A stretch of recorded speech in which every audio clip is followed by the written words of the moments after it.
I am joined by Doug Emslie, and we're going to talk about the recent deals that Raccoon Media Group made. They bought into the US. They're basically doubling the size of the company. And we've got Doug here to tell us a little bit about the news. Hi, Danica. Yeah, no, we're very excited with the news for a number of reasons. When we embarked on buying Raccoon in September of last year, 5 months ago, we had a business that was focused on healthy and active, that was predominantly in the UK, was predominantly consumer, and our strategy is quite clear to diversify. We want to be more in the US, and we want to move also into the B2B space.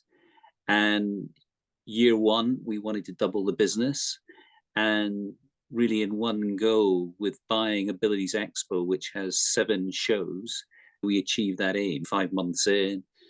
We've got lots of things that we really want to do with the business. It really is a dream to work with Shomer. I've known Lou for over 20 years. He's run this business with David for 16 years. It's really exciting to work with them because they want to take these events to the next level for their community. They spend a lot of time in that community. It really is an exciting project for us, but also to work with Lou and David in terms of taking it forward.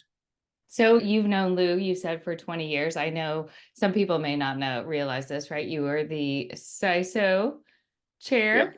And so at the time, did you work with Lou as at CISO? Lou got Tarsus to join, so I joined because of Lou, and was part of the CISO board, which Lou invited me onto. And then it was after Lou left that I became the chairman of CISO. So we've had a long history of something that was born out of CISO. And I think that's one of the other important things is about our industry. It's all about relationships. And the key event for developing those relationships has historically, repeatedly been CISO. It's where you get to know the people, what their aspirations, what they want to do in the future. And then eventually, sometimes the magic comes together and you're able to do deals. And it's not always instant. Sometimes it takes 20 years. Exactly. But that is a testament to that event. And then also just developing those relationships so that, for instance, that you want to work together, right? That you trust them. Exactly. And also on the other side, this is something that's very dear to Lou's heart. I feel honored that he's entrusting that to Raccoon and to me and to take forward. With that comes responsibility, which we take incredibly seriously. Yeah. So 7 shows. What do you see Lewis staying on? Correct. The plan is in the short term, we want to learn. Lou is really deeply embedded in the community and will continue to be. We've got expansion plans, but the first step is to make sure that we walk before we run, that we really understand what makes this community tick. We think we know that, but actually we want to make sure that we don't make any missteps. So Lou's very much going to be involved and will help us to take the business to the next level, to build it. And that's the exciting part for us. Yeah. What do you foresee as the growth potential of that market? I'm going to tell you, I was just at a couple of shows. I was at NAM and I noticed for the first time so many more people with disabilities at the event than I've seen, just like in the bathrooms, going in and out of the halls, maneuvering around. I feel like it's much more common and growing that you're seeing attendees and people with disabilities attending events and needing some products to be able to do that. Yeah, no, I think there's a lot of opportunity. The main focus of the event at the moment is around mobility. Yeah. There's other, obviously, areas for the disability sector that could be added and broadened. And I think the big difference when we got involved and got excited about this is that when you go to an event, you go because you're passionate about it, you want to go to it. For this event, if you're disabled, you need to go. you need to go because you've got to find out the products that are available to help you to live the way that you want to live and to be able to do the things that you want to do. So they have got to go to actually get access to that and actually see it. I think that's a big difference in terms of the passion, is that our job is to bring more and more of those products that are going to help them do whatever they want to do. And that's where we see the opportunity, and bring in more of that community, because it's people who've got the disability, it's their carers, it's physiotherapists. There's a lot of people in the community being brought together. And our job is to give them as many reasons to come around the products in terms of the content, to inspire them. And that's what it's exciting. And at the moment, there's 7 shows. There's opportunity to do more shows. But probably the first thing is to grow what we've got and make sure that actually people are seeing everything they want. Yeah. When you look at that market, though, do you have some insight into like a number on the total market sector, like for instance, US, global, and or looking at the growth potential for that or the projections for that market? There's different parts and different growths, and a lot of it's driven by the economics in terms of the development. Obviously, the US is one of the most developed. In Europe, something sort of similar. But if you go into the more emerging markets, they're at an earlier stage. The amount of care tends to be focused more on what I would call the basic components around the building, that rather than actually what we're focused on is actually how do we mobilize them. So, and it's quite a difficult question to answer in the US in particular, because how do you define the market? At the moment, we're just focused on mobility, but actually there's a lot of things that people want. And that's what's exciting, that we can add different sections as we go along where there is demand to deliver that. It's a big market, and that people are doing more and more these days. In the sports world, we've just had a keynote speaker. He's spoken a number of times at the Run show. He was a climber. He had an unfortunate accident, broke his back. He's in a wheelchair, and he's done amazing challenges now. He's now a full-time adventurer. He's run marathons all around the world. He's currently about to go on an adventure to the South Pole.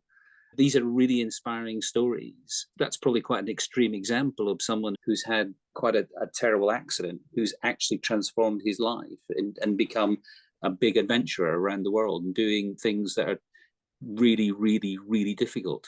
I can understand appreciate that it's a little difficult to define the market, since you're focused on that mobility sector. But I do see, I mean, like I said, I do see the mobility side.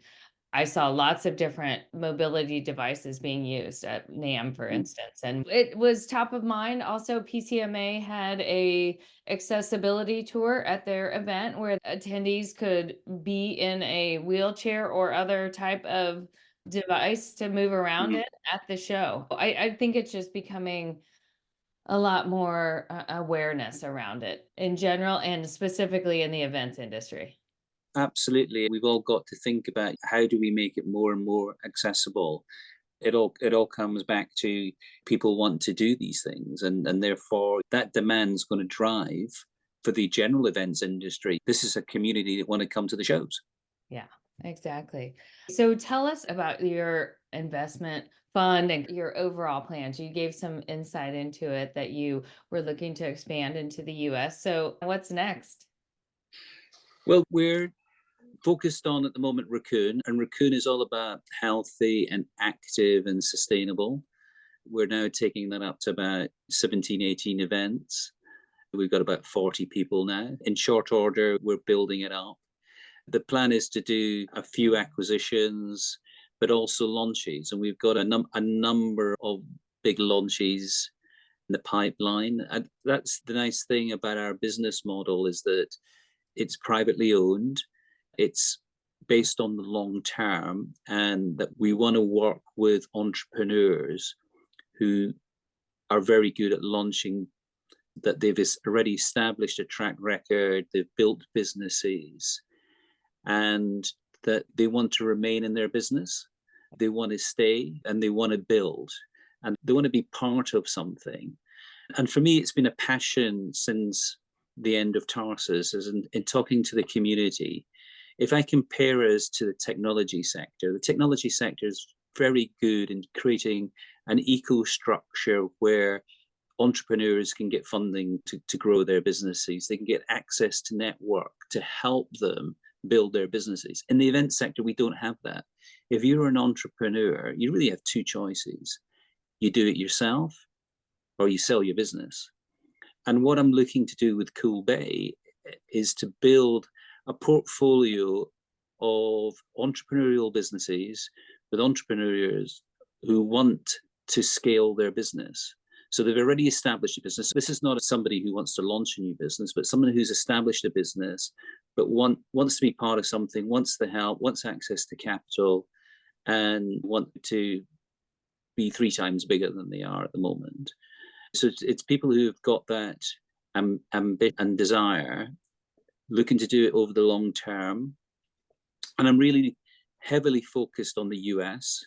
I mean, the US is the biggest market in the world. It's 45% of the trade show market.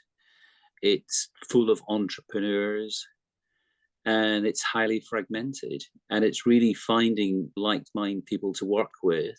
Some of them might be relevant to Raccoon in that healthy and active, sustainable space. But there'll be lots of others who are in other sectors. And in the other sectors, what I'm looking for is really businesses that are going through some sort of transition. There's a lot of change going on in the industry. That change would drive people to come to the events. So, I mean, let's pick an example. What do I mean by an industry in transition? It would be something like the energy sector, where renewables are coming in. They're radically changing how people think about the energy market. And there's lots of events for renewables. That would fit my criteria of a market that's going through a lot of transition and change that's driving their events. Yeah. So that's really what I'm looking to do. I think that this year there'll be lots of interesting things happening in our industries. I'm really excited. We're still in January, just in the depths of winter, and I'm really excited.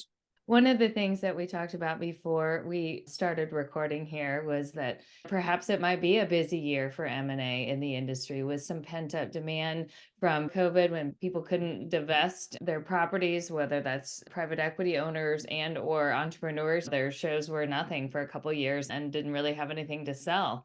So give us your thoughts maybe with our general audience here on your predictions for M&A for 2024.